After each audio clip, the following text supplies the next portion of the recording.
5వ తేదీ నుంచి భారీగా బదిలీలు, 11వ తేదీలోగా అన్ని శాఖల్లో ప్రక్షాళన, తహసీల్దార్ నుంచి ఐఏఎస్ దాకా సిద్ధమవుతున్న బదిలీల చిట్టా, ఇంటెలిజెన్స్ నివేదికలే ప్రాథమికం, సంఘాలతోనూ చర్చించిన సర్కార్. సో 5వ తేదీ నుంచి భారీ బదిలీలు ఉండబోతున్నాయట. వీళ్ళు అప్పటికే కసరత్తు చేస్తున్నారు. ఇంతవరకు ఒక ప్రిన్సిపల్ సెక్రటరీని మార్చలే. సో దీంతో పెద్ద ఎత్తున రేవంత్ రెడ్డి విమర్శలు కూడా ఎదుర్కొన్నాడు. ఇప్పుడు నవీన్ మిట్టలు ఇట్లాంటి వాళ్ళందరూ ఇంకా వాళ్ళ మంచి పొజిషన్లో ఉన్నారు. మరి వాళ్ళని కూడా మారుస్తారా, వాళ్ళని కంటిన్యూ చేస్తారా అన్నది చూడాలి. 5వ తేదీ నుంచి అయితే భారీగా బదిలీలు ఉండబోతున్నాయట అన్ని శాఖల్లో. అండ్ సరే, బదిలీలు ఒకవైపున ఉంటే అవినీతి చేసిన ఆఫీసర్లు ఇంకా చాలామంది ఉన్నారు. వాళ్ళు ఇంకా కీలకమైన పొజిషన్లో ఉన్నారు. అవినీతి చేసిన రిటైర్డ్ ఆఫీసర్లు చాలామంది ఉన్నారు. వాళ్ళు ఇంకా ప్రభుత్వ జీతం తీసుకుంటున్నారు. మరి వాళ్ళ మీద చర్యలు ఉంటాయా లేవా అనేది మనం ఎలక్షన్ కోడ్ తర్వాత ఇంకాస్త దూకుడు పెంచాల్సిన అవసరం ఉంది. 4వ తేదీ తర్వాత వీళ్ళు ఇంకా ఇప్పటిదాకా ఏం చెప్తున్నారంటే election code. Okay, election code ఉంది కాబట్టి మీరు నిర్ణయం తీసుకోలేరు. 4వ తేదీ తర్వాత మీరు కనుక ఈ రిటైర్డ్ ఆఫీసర్లను తీసేయకపోతే, ఈ అవినీతి ఆఫీసర్లని రిటైర్డ్ ఆఫీసర్లను తీసేయకపోతే సినిమా వేరేలాగా ఉంటుంది. దాంట్లో ఏం డౌట్ లేదు.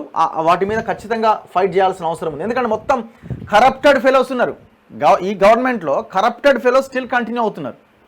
గొర్రెల స్కామ్ అన్నారు, ఏడున్నాడండి ఆ లక్ష్మారెడ్డి, స్టిల్ కంటిన్యూ అవుతున్నాడు.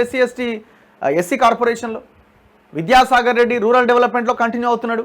వీళ్ళంతా రిటైర్డ్ అయిన వాళ్ళు లక్షలకు లక్షలు, 3 లక్షల 4 లక్షల జీతం విద్యాసాగర్ రెడ్డికి.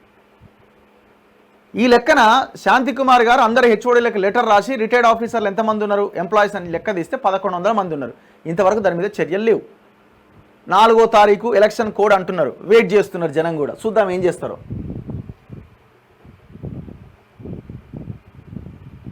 ఇగో ఎన్నికలు పూర్తవడంతో ఇప్పుడు పూర్తి స్థాయిలో పరిపాలనపై దృష్టి సారించిన రేవంత్ రెడ్డి ప్రభుత్వ శాఖల్లో సుదీర్ఘకాలంగా ఒకే చోట పాతుకుపోయిన వారికి స్థానచలనం కలిగించబోతున్నారా? ఆ స్థానాల్లో సమర్థులైన అధికారులను నియమిస్తారా? ఇందుకోసం పాలనా యంత్రాంగంలో తహసీల్దార్ మొదలు సీనియర్ ఐఏఎస్ అధికారి దాకా అన్ని స్థాయిల్లో భారీ బదిలీలకు కసరత్తు జరుగుతోందా? ఈ ప్రశ్నలకు అత్యంత విశ్వసనీయ వర్గాలు అవుననే చెబుతున్నాయి. జూన్ 4వ తేదీన లోక్సభ ఎన్నికల కౌంటింగ్ పూర్తవగానే కోడ్ ముగుస్తున్నది. జూన్ 5వ తేదీ నుంచి 11వ తేదీ వరకు ప్రభుత్వ యంత్రాంగంలో భారీ ప్రక్షాళన ఉంటుందని, వరుసగా బదిలీల ఉత్తర్వులు వెలువడతాయని ఆ వర్గాలు పేర్కొంటున్నాయి. అవినీతి మీద ఫోకస్ అట. సుదీర్ఘకాలం ఒకే చోట ఉన్న వారిని ట్రాన్స్ఫర్ చేస్తారట. మరి అవినీతి చేసిన ఆఫీసర్ల మీద ఏం చర్యలు తీసుకుంటారు? సో ఆ లెక్క కూడా తేలాలి.